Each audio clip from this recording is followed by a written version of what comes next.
ராமேஸ்வரம் பாம்பன்ல பிறந்த ஐயா பாம்பன் சுவாமிகள் 31 நாள் பிறப்பன் வலசில மயான குழியில இருந்தா நண்பர்கிட்ட சொல்லிட்டு நான் மயான குழியில இருக்கேன், முருகனை பார்த்தேன்னா 31வது நாள் வெளியில வந்துருவேன், 31வது நாள் நான் வெளியில வரலைன்னா நீ வந்து இந்த மண்ணை தள்ளி என்னை மூடின்னு சொல்லிட்டு அமர்ந்தாராம். 31வது நாள் காலையில 4 மணிக்கு நண்பருடைய வீட்டு திண்ணையில் அமர்ந்திருக்கிறார். அவர் கதவை திறந்து வெளியில பார்க்கும்போது ஐயா உட்கார்ந்துருக்காரு. அவருக்கு பேரதிர்ச்சி. முருகனை கண்ட மகான் நம்மளும் காண பாக்கியம் கிடைத்திருக்கேன்னு காலில் விழுந்து கும்பிட்டார். அப்பேற்பட்ட மகான் முருகன் காட்சி கொடுத்த பாம்பன் சுவாமிகள் ஒரு பொய் சொன்னார். என்ன பொய் சொன்னார்? நண்பர் வந்து கேட்கிறார், பழனிக்கு உங்களுக்கு உத்தரவாச்சான், பழனிக்கு நீங்க போறதுக்கு வர்றதுக்கு உத்தரவாச்சான்னு கேட்டார். ஆமான்ட்டு அவர் சரின்னு கேட்டு போனதுக்கு அப்புறம் ஒரு கரிய உருவம் வந்து பாம்பன் சுவாமிகளை கழுத்தை நெரிச்சு, உன்னை யார் சொல்ல சொன்னது பொய், நான் உன்னை கூப்பிட்டேனான்னு கேட்குது. கூப்பிடல, ஆத்மலாபம் கருதி சொல்லிட்டேனே, நான் ஆத்மலாபமாக இருந்தாலும் நான் அழைப்பேனே, உனக்கு எப்ப கூப்பிடணும் எனக்கு தெரியாத, நீ என்ன பொய் சொல்ற, நான் சொல்லாத வரைக்கும் பழனிக்கு வரக்கூடாதுன்னு உத்தரவு. கடைசி வரைக்கும் சென்னை திருவான்மையூர்ல தான் அவருடைய சீவ சமாதி. அந்த சீவ சமாதி அடைகிற வரைக்கும் பாம்பன் சுவாமிகள் பழனிக்கு போக முடியல. முருகன் கொடுத்த தண்டனைக்கு ஒரு பொய்க்காக. நம்ம எல்லாம் என்ன நினைக்கிறோம் என்ன பண்றோம்னு அவரவர் சிந்திக்கணும். அடுத்து அதே பாம்பன் சுவாமி மேல உட்கார்ந்து இருக்காரு மாடி வீட்டுல திருநெல்வேலியில. மாடிப்படி கிடையாது. அவர் சரியான ஒரு வேளை சாப்பாடு, அதுவும் 12 மணிக்கு. 11:55 நாளும் சாப்பிட மாட்டாரு, 12:05 நாளும் சாப்பிட மாட்டாராம். சாப்பிடாம ஒரு வேளை கஞ்சி, எவ்வளவு ஒரு பிடிகை சோறு கஞ்சி, உப்பு இல்லாத கஞ்சி, அதை சாப்பிடுறாரு. ஒரு நாள் கீழே இறங்கி வந்திருக்கிறாரு. ஒரு மூட்டை பூச்சி ஊறி போயிருக்கு. அந்த வீட்டு பையனை கூப்பிட்டு அந்த மூட்டை பூச்சி எடுத்து விட்டுருங்கன்னு சொன்னாராம். அந்த பையன் பழக்கன்னு காலால சேர்த்து வச்சு விட்டான். அதிர்ச்சி ஆகி போய் உட்கார்ந்தாரு. 12 மணிக்கு அந்த வீட்டுக்கார அம்மா சாப்பாடு கொண்டு வரான், சோறு சாப்பிட மாட்டேனாரு. ஏயா சாப்பிட மாட்டீங்க, மணி 12 தானே ஆகுது, இந்த வீட்டுல ஒரு இழவு விழுந்து வச்சு சாப்பிட மாட்டேனாலும். பதறி போயிட்டு அந்த அம்மா, நமக்கு தெரியாம யார் செத்தாக்கி, எல்லாரும் நல்லா இருக்கு ஐயா, என்னையா அப்படி தெரியல, உன் மகன் ஒரு மூட்டை பூச்சியை கொண்டு விட்டா சாப்பிட மாட்டேனாரு. நினைச்சு பாருங்க, கற்பனை பண்ணி பாருங்க. இந்த இருக்க ராமேஸ்வரத்துல பாம்பன் சுவாமிகள் ஒரு மூட்டை பூச்சி செத்ததுக்கு நான் சாப்பிட மாட்டேன்னு 3 நாள் இருந்தாராம். அதே மாதிரி இப்படி சிந்திப்போம். மகாத்மா காந்தி நவகாலிக்கு போயிட்டு வர்றாரு, வயசாயிடுச்சு, நடந்தே போனவர், களைப்பு மயக்கம் வந்தோடனே படுத்து தூங்கிட்டாரு. தூக்கத்துல இருந்து எந்திரிக்கிறாரு. எந்திரிச்சோட்டு பேத்தி மனு கூப்பிட்டு கேட்கிறாரு, பேத்திய மனு, நான் சாமி கும்பிட்டேனா, வந்தோடனே ராமநாமம் ஜெபிச்சேன். இல்லையா, வந்தோடனே படுத்துறீங்க. துடிச்சு போறாரு. உடனே போய் குளிச்சுட்டு வந்து ராமநாமம் ஜெபிச்சுட்டு திரும்ப தூங்குறாரு. பொழுது விடித்தது. காலை உணவு மகாத்மா காந்திக்கு தேனு வெந்நீரும். அந்த தேனு வெந்நீரும் கோலையில பேத்தி கொண்டாந்து கொடுக்குறான். சாப்பிட மாட்டேன்னாரு. ஏன்னு பேத்தி கேட்கிறா, நேத்து மாலை ஒரு வேளை நான் சாமி கும்பிடல, அதுக்காக நானே என்னை வருத்திக் கொள்கிறேன், 3 நாளைக்கு சாப்பிட மாட்டேன்னாராம். நம்ம எல்லாம் நினைச்சு பார்ப்போம், நம்ம எல்லாம் சாமி கும்பிடாதனால மொத்தமா கூட்டி 3 நாளா பெருக்குன்னா ஆயுசுக்கு ஜோர் திங்க முடியாது. எப்படியெல்லாம் இருந்திருக்கிறார்கள், எப்படி இந்த நாட்டை வளர்த்திருக்கிறார்கள், எப்படி செதுக்கி இருக்கிறார்கள், எப்படி உன்னத உயிர்களை இட்டிருக்கிறார்கள். ஆனாலும் நம்ம ஏதோ சரின்னு போயிட்டே இருக்கலாம். போக கூடாது, நல்ல விஷயத்தை கவனிப்போம். இசைக்குழுவை பாராட்டி அன்பளிப்படுத்த உள்ளத்திற்கு எங்களை இசைக்குழு சார்பாக நன்றி கலந்த வணக்கத்தை தெரிவித்துள்ளோம். அதனால தமிழே பேர் வைப்போம், தமிழை போற்றுவோம், நாமெல்லாம் தமிழர்கள் என்பதை நிரூபிக்கணும் என்று கேட்டு உங்கள் பொன்னான வடிகள் திருவடிகளுக்கு நன்றியை சொல்லி பணியை தொடர்கிறேன். வருகிறார்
மொழி, இனிமையான மொழி.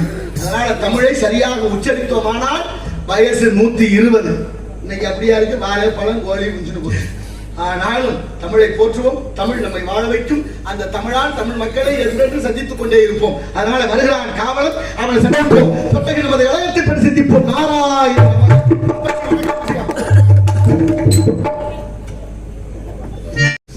எல்லா நன்மைக்கு, எது நடந்தாலும் எல்லா நன்மைக்குனே சொல்லணுமா?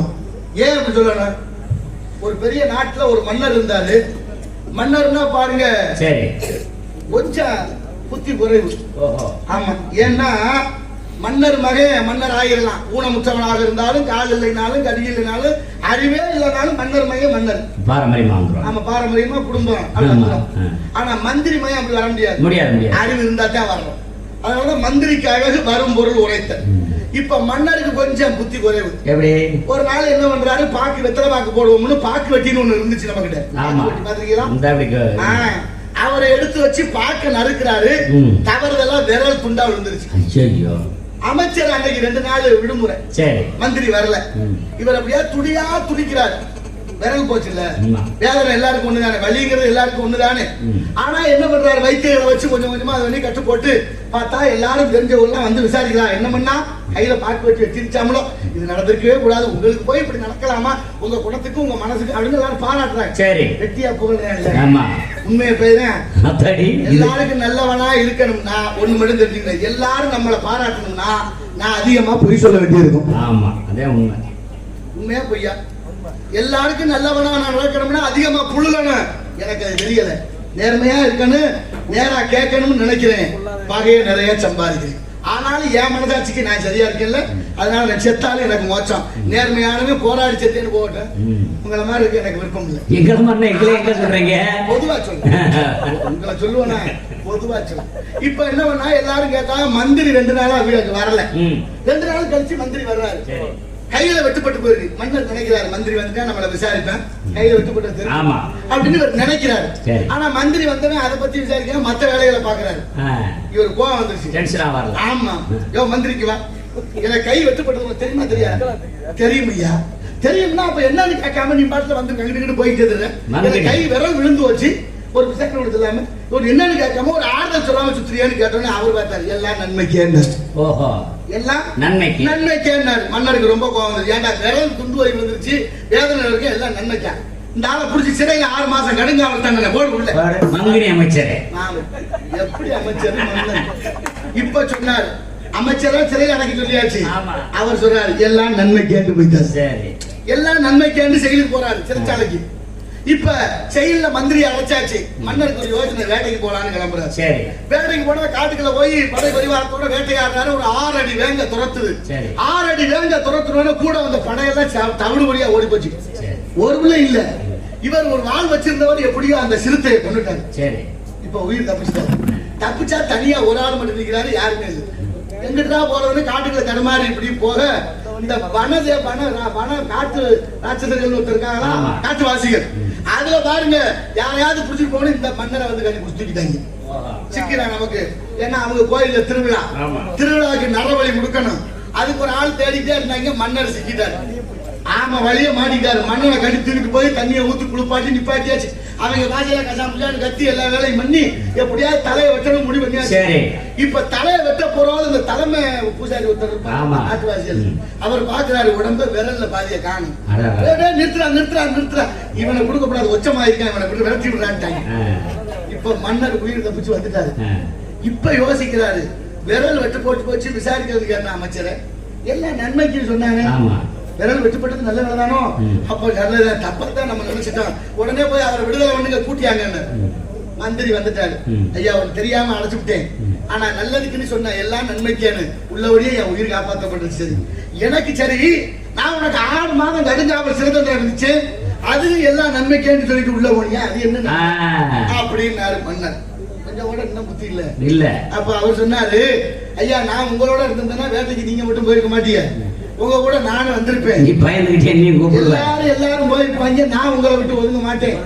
ஒன்னே தூக்கினவங்க என்னையும் கடிச்சிட்டு போயிருப்பாங்க. எல்லாம் வெச்ச போற நேரத்துல ஒன்னே ஒச்சமா இருக்குன்னு விட்டுருப்பேன், என்னைய போட்டு தள்ளிருப்பேன். நல்ல வேலை தப்பிச்சது. அதனால எல்லாம் நன்மைக்கு. நான் என்ன சொல்றேன், எல்லாம் நன்மைக்கு தானே. சூப்பர். எல்லாத்தையும் நன்மையாக நினைப்போம். அனைத்து நல்லதே நல்லதே நினைப்போம், நல்லதே நடக்கட்டும். இது மாதிரி கதையெல்லாம் நிறைய இருக்கு. அதனால இப்படி நல்ல விஷயங்களை சிந்திக்கிற ஆற்றலும், நல்ல படிக்கணும். படித்தால் நல்ல நல்ல விஷயங்கள் கற்க கற்றதை கற்பவை கற்றவை நிற்க அதற்கு அப்படி பெருமையான விஷயங்கள். கல்வி ஒன்றுதான் நிலையானது. வள்ளுவர் சொல்றார், எழுமை ஒருமைக்கும் தான் கற்ற கல்வி ஒருவருக்கு எழுமை நியமாக புடைத்து. எத்தனை பிறகு எடுத்தாலும் படிச்ச படிப்பு பின்னால வந்துட்டே இருக்குமா சொல்லுவாங்கல்ல. யாருப்பா அவரு, அடனே நல்லா படிச்சிருப்பாரு இருக்கு. ஆமா, அவங்க தாத்தா அவங்க பாட்டா அப்படி ஒரு பரம்பரை பேர் வரும். அது மாதிரி இந்த கல்வி அழியாத செல்வம். அதனால படிக்க படிக்க படிக்க அறியாமை விலகுகிறது. அறியாமை விலகினால் அறிவு தெளிவு பெறுகிறது. அறிவு தெளிவு பிறந்தால் இது நல்லது, இது கெட்டது, இதை செய்யலாம், இதை செய்யக்கூடாதுங்கிற எண்ணம் நமக்கே வந்துவிடும். ஆகினால எடுப்பு என்று சொன்னால் அதற்கு எதிர்ப்பு தேவை. ஏற்ற பாவை செய்கிறார்களா கலா சேவை என்று பற்றத்து கவனிப்போம். நாராயண சோ இங்கதான வண்டி இருக்கிறதா சொன்னாங்க. பள்ளத்துல கிடக்குது பாவம். அதனால சத்தம் கேட்கலாது. மலை நல்லது நல்லது. மலை சார்ந்த இடம். மலையத்தை ஆமா குளிர். அடுத்தது முல்லை நிலம், அதுக்கடுத்து மருத நிலம், அதுக்கடுத்து நெய்தல் நிலம், கடைசியாத்தான் பாலைன்னு சொன்னார் இளங்கோவடிகள். ஆனாலும் ஒவ்வொன்றுக்கு ஒரு கருத்து இருக்கு. மலையும் மலை சார்ந்த இடம். மலையிலெல்லாம் உடைச்சு அள்ளியாச்சு. ஆனாலும் அதை பத்தி யாருக்கு வருத்தம் இல்லை. உருவாக்க முடியாது தானே. யதார்த்தத்தை ஏத்துக்க வேண்டாமா? அதையெல்லாம் அழிச்சிட்டு நாளைய தலைமுறைக்கு என்னையா வைக்க போறீங்க? ஒரு மரத்தை வெட்டிட்டா கூட 100 மரம் வச்சு நட்டு பண்ணலாமே. தண்ணி காசு கொடுத்து வாங்கியாவது ஊத்தி வளர்த்தலாம் சாத்தியம். ஆத்து மணலாவது ஒரு காலம் இல்ல ஒரு காலம் உற்பத்தி ஆகிரும். ஆனா அந்த மலையை உருவாக்க முடியுமா என்ற சிந்தனை இந்த அறிவார்ந்த தமிழ் சமூகத்துக்கு வரணும். கேரளாக்காரன் வெட்டல, கர்நாடகாக்காரன் வெட்டல, ஆந்திராக்காரன் மலையை பத்திரமா வச்சிருக்கேன். இங்க என்ன சொல்றேன்னு ஒண்ணும் புரியல. நமக்கு என்னத்துக்கு பெரிய இடத்துக்குள்ள அரமனை கோழி முட்டை அள்ளிகளை உடைக்க. ஆமா, இப்படி போயிருச்சு நிலைமை. ஒண்ணும் சொல்றதுக்கு இல்ல. 5 வைக்க என்னை தானே தஞ்சம் என்று நம்பி வந்தாய் மானே. உயிர் பூவெடுத்து ஒரு மாலையிடு, வெளி நீர் தெளித்து ஒரு கோலமிடு.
வழி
உலகில் இருக்கு விருந்து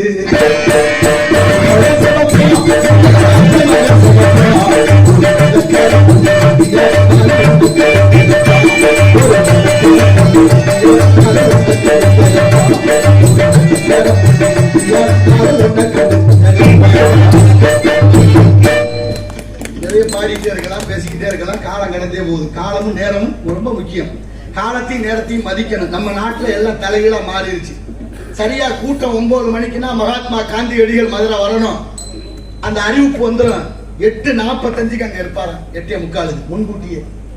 அவ்வளவு நேரத்தை கடைபிடித்து வாழ்ந்திருக்கிறார். மகாத்மாவை காலம் தவறாத காந்தியடிகள். அப்பேற்பட்ட மகாத்மா 25 நிமிஷத்துக்கு முன்னால அங்க போய் இருக்கிறாரா. நம்ம ஆளுகளை 6 மணிக்கு வாயா சங்கத்துக்குன்னா 7 மணிக்கு வரேன். 7 மணிக்கு வந்ததோட எல்லாம் எவ்வளவு கோளாறு பண்றாங்க நம்ம ஆளுங்க. சொல்லு பேச்ச கேட்க மாட்டேங்கிறாங்க. என்ன கொடுமை. கொஞ்சம் தூரத்துல போகணும், நாலாயிரத்துல போகணும், நாலாயிரத்துல. சரி, அங்க அப்படின்னா இங்க வந்துட்டான். ஊருக்காரனுக்கு வேண்டியதை ஒழுங்கா வச்சிருக்காரு நினைக்கிறீங்க. எத்தனை ஊர்ல தேட வேண்டியது இருக்கு. எவ்வளவு கொடுமை. வருஷம் கூட நாடகம் நடத்துவோம், அதுக்கான ஜாமான் வச்சிருக்கோம். இப்படி சட்ட சிக்கல் எல்லாரும் தப்பு தப்பா மாறிட்டோம். சமூகம் குற்ற சமூகம் மாறி போச்சு. தாமதம்னு சொல்றது இல்ல. ஏன் லேட்டா வந்தேன்னு கேக்குறீங்க. லேட்டுன்னா என்ன? செத்தல். இறந்தவர்களை குறிக்கும் சொல் தமிழ். தமிழ் எப்படி வளர்த்திருக்காங்க பாருங்க நம்ம நாட்டுல. ஒன்னும் சொல்லக்கூடாது. ஆனா லேட்டுனா செத்தவங்களை குறிக்கிற சொல்லு. யாராவது தாமதம்னு சொல்றீங்களா? தாமதம் இல்ல, கால நேரம் தவறி வர்றீங்களே, இப்படி நேரம் கடத்தி வர்றீங்களா, நியாயமானு கேட்கறீங்களா? ஏன் லேட்டா வந்த அதிகாரியை கூட அப்படித்தான் பேரா. எப்படி தமிழ் வளர்த்துறது? ஆங்கிலேயர்களுக்கு இந்த தமிழ் வரலையா வார்த்தைகள். திருச்சின்னு சொல்லத்துல திருச்சிங்கிறேன். அவன் சொன்னது உங்களுக்கு தெரியுமா? தமிழ் சொல்லத்துல தமிழ்னு வச்சிருக்கேன், பாத்திருக்கீங்களா? அரசாங்க முத்திரையில தமிழ்னு எழுதியிருக்கா. ஆங்கிலத்தில் இருக்கிற வார்த்தை தமிழ்னு இருக்கா? இல்ல. காரணம் ஆங்கிலேயர் வச்ச பேர். அப்படியே வச்சுக்கிட்டு இருக்கிற. சரியா நெறிப்படுத்தி இந்த தமிழை சேர்க்கலையே. எப்படி போயிருச்சு? தமிழ்ல பேர் இருக்கா? தமிழை போற்றும் அளவிற்கு இருக்கா? ஒரு பொண்ணு கொடுத்தவங்க பொண்ணு எடுத்தவங்க இருக்கா? வாங்க சம்பந்தி, ஆமா சம்பந்தி அப்படின்னு அவரும் ஜோர் தின்னுட்டு போறாரு. சம்பந்தின்னு சொல்லக்கூடாது. சம்பந்தினா உச்சரிப்பு தப்பு. சம்முனா நல்ல மந்தினா குரங்கு, நல்ல குரங்க வாங்கன்னு கூப்பிடுறோம். அவரும் ஆமா குரங்கன்னு ஜோர் தின்னுட்டு போறாரு. அப்படியா சொல்றது? சம்முனா நல்ல, பந்தினா உறவே, வாங்க நல்ல உறவே. உறவு தானே எல்லாரும் நல்ல உறவுகளாக வளர்ந்துருக்கிறோம். ஒரு பெரிய ஞானி, ஒரு சாமியார். கதையை தப்பா மட்டும் கணக்கு போட்டக்கூடாது, நான் கதை தான் சொல்றேன். தருமருக்கு பீஷ்மர் சொன்ன கதை. அந்த கதையை பாருங்க. ஒரு பெரிய ஞானி, முக்காலம் உணர்ந்தவர். நாளைக்கு என்ன நடக்குன்னு சொல்லிடுவாரு. நம்ம இங்க மாமா உட்கார்ந்துக்கிட்டு பின்னால என்ன நடக்குன்னு சொல்லுவார். அவ்வளவு பெரிய சிறந்த ஞானி உட்கார்ந்து இருக்கிறார், தவம் பண்ணிட்டு இருக்கிறாரு அவருடைய ஆசிரமத்துல. அந்த பாருங்க, அவரு பக்கத்துல ஒரு சோரி நாய், ரொம்ப தள்ளாடுற வயசு, நடக்க முடியாத நோய்வாய்ப்பட்ட ஒரு நாய் கிடக்கு. அவர் இந்த காய்கனிகளை பழங்களை சாப்பிட்டு கொஞ்சம் போட்டா அதை தின்னுட்டு அப்படியே கிடக்கிறார். அது அப்படியே நடுங்கி வருது. ரொம்ப இறக்கப்பட்ட அந்த முனிவர், பாவம், மாநாய சொரி நாய, நீ இப்படியே இருந்தா நல்லா இருக்கா, பாவமா இருக்குன்னு நினைச்சா. சரி விடு, உன்னை வேறு ஒரு பெரிய புளியா மாத்துறேன்னு தண்ணியை தொளிச்சாரு. புளியா மாறிடுச்சு. ரொம்ப சந்தோஷம். புளியா இருந்துச்சு. புளியா இருந்தது பாருங்க, அங்கிருந்து அந்த புளிய அடிக்க அதை விட பெரிய மிருங்க வேங்க 6 அடி வேங்க வருது. இப்ப உடனே புளி பயந்துக்கிட்டு பக்கத்துல வந்து உண்டுது. இப்ப சாமியார் பார்த்தாரு, ஏன் பயப்படுற? நான் நினைச்சா அவனை எப்படி வேணாலும் மாத்திரல்ல. இந்த நீனும் புளியா போ, நீயும் 6 அடி வேங்கையா போகணும். இது வேங்க எடுத்து பார்த்துச்சு, பறந்து ஓடிடுச்சு. இப்ப பெரிய கொம்பு ஆனை, காட்டு யானை ஒண்ணு மிரட்டி வருது. இப்ப இது பயந்துருச்சு. முனிவர்கிட்ட போய் அண்ட போகுது. முனிவர் பார்த்தாரு, ஏன் பயப்படுற, ஒண்ணு யானையா மாத்துறேன் அப்படின்னு தண்ணியை தெளிச்சாரு, யானையா மாறிடுச்சு. அப்படியே பார்த்தா யானை பயந்து போயிடுச்சு. இப்ப கடைசியா பார்த்துச்சு, அங்க இருந்து பெரிய சிங்கம் வந்துச்சு. சிங்கத்தை பார்த்துட்டு பயந்த உடனே, கவலைப்படாத, உன்னையும் சிங்கமா மாத்துறேன்னு சிங்கமா மாத்திட்டாரு. சிங்கமா மாத்தணும்னு ரொம்ப மகிழ்ச்சி. அந்த சிங்கம் அப்படி ஓடிடுச்சு. இப்ப இந்த சிங்கமா மாறின நாய் தானே இத்தனை மாறி வந்துச்சு. இந்த சிங்கமா மாறின நாய் நினைக்குது, விலங்குகளுக்கு தலைவனே சிங்கம், ராஜா, காட்டுக்கு ராஜா. ராஜான்னா ஒருத்தர் தானே இருக்கணும், 2 பேர் இருந்தா சரியா வராதே. இவர் நாயா இருந்த நம்மள சிங்கமா மாத்தி இருக்கிறாரு. நாளைக்கு ஏதாவது ஒரு நாயை சிங்கமா மாத்தினார்னா, ஏதாவது மாத்தினார்னா என்ன ஆகுது, நமக்கு போட்டி வந்துடும். அதனால என்ன செய்யணும், வெளியே இருக்கிற முனிவர் வெளியே இருக்கக்கூடாது, நம்ம வயிற்றுல இருக்கணும்னு முடிவு பண்ணுச்சு. இப்ப பின்னால் இருந்துகிட்டு எப்படியாவது முனிவரை போட்டு தரலாம்னு இந்த சிங்கம் யோசிக்குது. முனிவர் சாதாரண ஆள் இல்ல, எல்லாம் தெரிஞ்சவர் இல்லையா. பார்த்தாரு, வானாயே, சொரிநாயே, இப்படி போனாயே, எங்கேயோ இந்த உன்னைய தூக்கி இந்த நிலைமை கொண்டாந்து வச்சனே, இப்படி தப்பா புத்திய மாத்தி என்னையவே கொல்ல பாக்குறிய, பழையபடி நீ சொரிநாயாவே போன்னு தெரிஞ்சாரு. இப்ப என்ன அர்த்தம், புத்தி இல்லாதவர்களை, நல்ல குணம் இல்லாதவர்களை தூக்கி மேல வச்சா இந்த கதி தான் நடக்குது நாட்டுல. நமக்கு என்னத்துக்கு பெரிய இடத்து போடலாம் அப்படின்னு தருமருக்கு பீஷ்மர் சொன்ன கதை நான் சொல்லல, என்னை தப்பா நினைக்காதீங்க. அதனால இந்த உலகத்துல அத்தனை விஷயங்களும் நமக்கு நடந்து கொண்டிருக்கு, நிகழ்ந்து கொண்டிருக்கு. ஆனாலும் அறிவு தெளிவோடு நாம் இருப்போம். அதனால காலதாமதம் காரியத்திற்கு கேடு. தமிழ் வளர, தமிழ் மொழி காக்க, தன் மானம் காக்க இந்த மக்கள், தமிழ் மக்கள் தமிழை போற்றுங்கள். தமிழ் அவ்வளவு உயர்ந்த மொழி. யாமறிந்த மொழிகளிலே தமிழ் மொழி போல் இனிதாவது எங்கும் காணோம் என்றார் எட்டயபுரத்து முண்டாசி கவிஞன் மீசை கவிஞன் பாரதி. யாதும் ஊரே யாவரும் கேளு தீதும் நன்று பிறந்தர வாரா என்றார் கணியன் பூங்கொன்றான். எந்த ஊரு, சிவகங்கை மாவட்டம் அகிபாலன்பட்டி, அந்த திருப்பத்தூர் அருகாமையிலே அந்த சின்ன கிராமத்தில் பிறந்த புறநானூற்று புலவன் பாடிய வாசகன் தான் யாதும் ஊரே யாவரும் கேளிர் தீதும் நன்றும் பிறந்தர வாரா என்றார். ஐநா மதிக்குது, உலக நாடுகளை, ஐநா சபை, ஐக்கிய நாடுகளுடைய சபையில ஐநாவில மதிக்குது தமிழ். நான் 77 ஆண்டு சுதந்திர இந்தியா, 77 ஆண்டு கால சுதந்திர இந்தியாவில் எத்தனையோ ஜனாதிபதிகள் இருந்திருக்கிறார்கள். யாரும் இதை பத்தி பேசல, யாரும் பேசவும் மாட்டேன். ஆனா ஒரே ஒருத்தர், நமது பக்கத்து மாவட்டம் ராமநாதபுரம் மாவட்டம் ராமேஸ்வரத்தில் பிறந்த முன்னாள் ஜனாதிபதி ஐயா அப்துல் கலாம் ஐயா தான் ஐநாவிலே முழங்கினார். ஐநாவே விளண்டது. ஐயா பேசிய பேச்சை கேட்டு வலைதளங்கள்ல இருக்கு. என அறிவார்ந்த தமிழ் சமூகம், இளைய தம்பிமார்கள் தட்டி பாருங்க. அப்படிப்பட்ட மொழியை ஐநா மதிக்குது. அமெரிக்கா நயாகரா நீர் அருவி உள்ள நுழைகிற போது வச்சிருக்கான் தமிழ்ல நல் வரவுன்னு. அவனுக்கு தெரியுது தமிழ் மொழியினுடைய சிறப்பு. சப்பானிய பல்கலைக்கழகம் யாதும் ஊரே யாவருங்கள் என்ற வாசகத்தை 2 மொழி வச்சிருக்கான். ஒன்னு அவர்கள் மொழி, இன்னொன்று நமது மொழி, தாய்மொழி தமிழ் செம்மொழி. இன்னைக்கு இருக்கு கல்வெட்டு. அதுபோல செருசலம் கிறிஸ்தவர்கள் கொண்ட இடம். 10 கட்டளையை மொழிபெயர்த்து உலக மொழிகளை, பல மொழிகளை தேர்வு செய்து நிறைவாக நமது மொழி தமிழ் மொழியில கல்வெட்டு இன்றும் செருசலத்தில் இருக்கு. உலக நாடுகள் எல்லாம் தமிழை மதிக்குது. என்ன ஆச்சரியம், லண்டன்ல பசுமாடு அம்மானு கத்துது. லண்டன்ல பசுமாடு அம்மானு கத்துது. கத்தலாமா? லண்டன் மாடுன்னா மம்மின்னு கத்திருக்கணும், இல்லைன்னா மதர்ன்னு கத்திருக்கணும். ஆனா அம்மானு கத்தி பிடிச்ச என்ன அர்த்தம்? அதுக்கு தெரிஞ்சிருக்குங்க தமிழ் மொழியினுடைய சிறப்பு. லண்டன் மாடு தமிழை மதிக்குது. நம்ம நாட்டில் பல எரும மாடுகள் தமிழ் தமிழ் என்று சொல்லியே தமிழை தொலைத்தை ஆரம்பிச்சோம். தமிழ நாட்டிலையும் தமிழ் இல்ல, தமிழ நாட்டிலையும் தமிழ் இல்ல, தமிழ வீட்டிலையும் தமிழ் இல்ல. யாரு பேர் இருக்கா தமிழ்ல? தமிழ்ல யாசிகா, அபர்ணா, பிரித்திகா, தர்சினி, மகிதா, சர்மா, குருமா, வருமானு பேர் வைக்கும். எப்படி போயிடுச்சு நிலைமை? நான் ஒன்னே ஒண்ணு மட்டும் கேட்கிறேன் உங்க எல்லாரையும். வடநாட்டு சுதந்திர போராட்ட வீரர்களுடைய பெயர்களை நமது பிள்ளைகளுக்கு வச்சிருக்கிறோம். காந்தி, நேரு, பகத்சிங், சிவாஜி, சுபாஷ் சந்திரபோஸ் நம்ம பிள்ளைகளுக்கு பேர் இருக்கு. இன்னைக்கு இருக்குல்ல? எவனாவது ஒருத்த வடநாட்டுக்காரன் நம்ம நாட்டு சுதந்திர போராட்ட வீரர்களுடைய பெயர் வைத்திருக்கிறார்களா? அவன் பூரா தெளிவா இருக்கான். நம்ம ஏன் இப்படி ஏமாந்தோம்? நம்மளை ஏமாத்துறதுக்கே திட்டம் தீட்டி இருக்கிறார்களே. போச்ச மொழி போச்ச, யாரு காப்பாற்ற முடியும்? இருக்கா? பேரும் இல்ல, நாட்டுல தமிழ் வரல. நெல்லு, அரிசி, சோறு 3 பேர் இருக்கு. இருக்கா? சோறு, நெல்லு அவிச்சு அரைச்சு எடுத்த அரிசி ஆக்கி இறக்கினா சோறு. சோறு சாப்பிடும் போதோ, சோறு போடும் போதோ, சோறு வேணுமா, சோறு போடுங்க அப்படின்னு கேட்கிறோமா? சாதம், ரைஸ். ரைஸ்னா என்ன? நெல்லுக்கு ரைஸ், அரிசிக்கு ரைஸ், சோத்துக்கு ரைஸ். மொத்தமா அதை பிடிச்சிட்டு வந்துடும். அப்பா, அம்மா, அத்தை, மாமா, தாத்தா, பாட்டி, உறவுகள் இருக்க பேர் இருக்கு வச்சிருக்கமா? மொத்தமா ஆண்டி அங்க இருந்து அதை பிடிச்சிட்டு வந்துடும். என்ன நடக்குதுங்க? ஒண்ணு தமிழ்ல பேசு, இல்ல ஆங்கிலத்துல பேசு. ரெண்டையும் கலந்து எது தமிழ் எதுன்னு தெரியலையே. எப்படி ஆயிட்டான்? 1947 சுதந்திரம் கிடைச்சது. திருவாவூர்ல மடாதிபதி நேரு கையில செங்கோல் கொடுத்த வரலாறு இருக்கு. இந்த வரலாறு இன்னைக்கு வரைக்கும் பாட புத்தகத்துல வரல. வராமல் மறைச்சது யார் பொறுப்புன்னு தெரியல. ஆனா ஏன் வரலன்னு நம்மளும் கேட்கல. இருக்கணும்ல?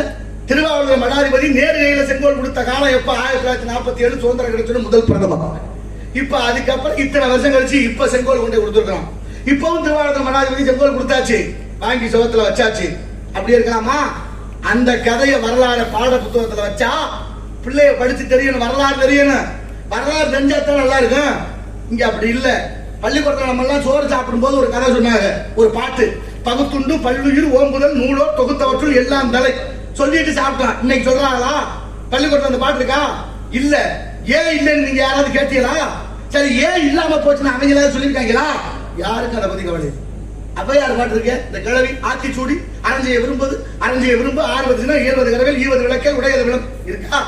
நல்ல இலக்கியங்கள் தேவாரம் திருப்பாட்டு அத்தனை இருந்துச்சு, இருக்கா? இல்ல. ஏன் இல்லன்னு எடுத்தவன் சொல்லல, ஏன் எடுத்தாங்க நீங்களும் கேட்கல. எல்லாத்துக்கும் ஆட்டம் வந்த மாதிரி தலையாட்டிட்டு எல்லாத்துக்கும் வந்தது சரி போனது சரி, நமக்கு எதோ கிடைச்ச வரைக்கும் தெரிஞ்சு போயிட்டோமே. நம்மளோட போகுது அந்த உலகம். நாளைய தலைமுறையான சின்ன பிள்ளைகள் எப்படி வாழ போகுது என அறிவார்ந்த தமிழ் சமூகம் சிந்தித்து பாருங்க. நிறைய இருக்கு, அவ்வளவு விஷயங்கள் இருக்கு. இருந்தாலும் இந்த இடத்தை பார்க்கின்ற பொழுது முத்துக்கு முத்தாக சொத்துக்கு சொத்தாக அண்ணன் தம்பி பிறந்து வந்தோம்.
ஒன்றுபட்ட இதயத்திலே ஒரு நாள் பிரிவு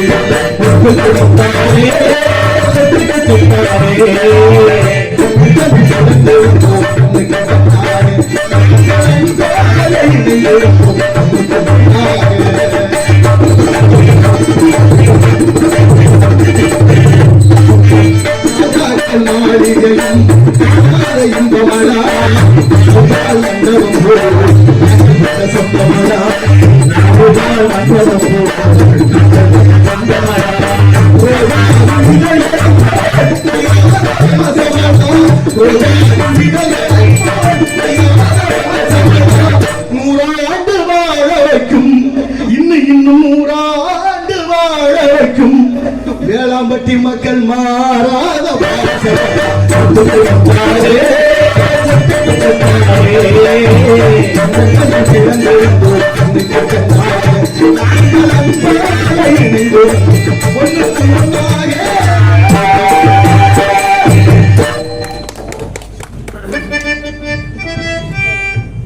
பொல்லா வினையில் புகழுமாறு ஒன்றறிய காலங்கள் கடவுள் பாடும் ராகங்கள் எனினும் காலமும் நேரமும் யாருக்காகவும் காத்திருப்பதில்லை.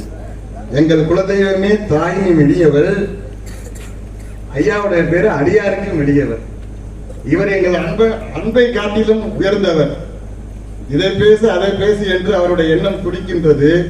தமிழுக்கு கிடைத்த மாசற்ற மணிமகுடம் ஐயா கவிராசு அவர்களுக்கு வேளாம்பட்டி கிராமத்தின் சார்பில் அவரை தலைவணங்குவோம். தமிழுக்கு என்று மதிப்போம் என்று சொல்லி என்னுடைய அடியனுடைய அழைப்பை ஏற்று சென்னையில சினிமா ஷூட்டிங்ல இருந்தாங்க.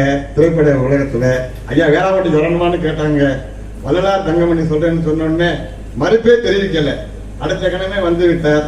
பார்த்த நாட்கள் குறைவு, பழைய நாட்கள் குறைவு, ஆனால் பாசம் மட்டும் நிறைவு என்று சொல்லி அவருக்கும் ஐயா EKS தேமணிகண்டன் அவர்களுக்கு நல்ல பாட்டு, பழைய பாடலாம் பாடுறாரு. வேறதான் தமிழ் வளர்ந்து கொண்டிருக்கிறது. ஐயா அழகாக சொன்னாங்க, அவருக்கு அவர் கூடிய நேரத்தில் நாடகத்தை இனிமே கண்டு கொள்ளணும். அது ரொம்ப நீங்க கொஞ்சம், ஏன்னா ரொம்ப அழகாக சொன்னாங்க ஐயா. உங்களெல்லாம் பாராட்ட வேண்டும் என்று உள்ளமும் உணர்வும் துடிக்கின்றது. போதாத நேரம் ஒத்துழைக்க மறுக்கின்றது. அவர்களை வாழ்த்துவோம், வணங்குவோம், கரை ஒளி எழுப்போம் என்று சொல்லி ஐயாவுக்கு 100 ரூபாயும் ஜெயமணிகண்டன் அவர்களுக்கு நிறைய பழைய பாடல்கள்லாம் பாடினாரு. அவருக்கும் சகோதரி சக்தி பாரதி அவர்களுக்கும் நம்ம பகுதிக்கு அவங்க புதுசாக இருந்தாலும் ரொம்ப பாராட்டணும். ரொம்ப அற்புதமான ஒரு நடிகை. ஆனா நீங்க எங்களை ஏமாத்திட்டீங்க, அதான் மனசு கஷ்டமா இருக்கு. 3 பாட்டை பாடிட்டு உள்ள போயிட்டீங்க. அடுத்த வர்ற நாடகத்துல நிறைய பாடல்களை பாடணும் என்று சொல்லி உங்களை வாழ்த்துகின்றோம், வணங்குகிறோம், விடைபெறுவோம். நன்றி, வணக்கம்.